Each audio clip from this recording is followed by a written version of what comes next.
Hello everybody, this is Chris here today from Phone and Computer World, and in this quick video we're going to show you how to fix common signal problems that you may be having on your iPhone. This one here is an iPhone 8, but all iPhones are susceptible to this. All iPhones have had this problem, and all iPhones can be fixed with this problem, more than likely. It's not 100%, but this is a very good method and it works quite a lot of the time.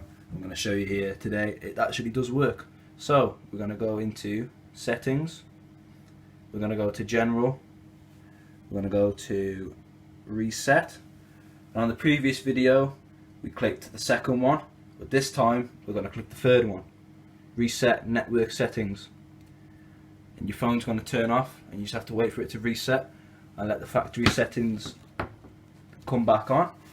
I have actually brought a clip for the SIM. A lot of the times it will work straight away, as we'll see now. Sometimes you may have to use a little pin just to take the SIM in and out, and hopefully that should speed it up. But that's there just in case, but hopefully we won't be needing that. So here we go, the phone's back on now.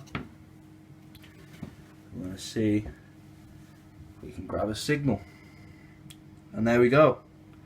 You can see, guys, it's gone straight to 3G from searching. So that's really it, guys.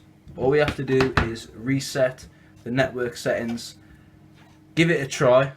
It's just worked there for me. As you can see, it works a lot of the time. If you're struggling to get a signal, this is what you can do. It's very easy. Well, that's it today, guys. That's the video. Thank you very much for watching. Please like, subscribe and comment for some more videos and helpful tutorials. Thank you very much. Goodbye.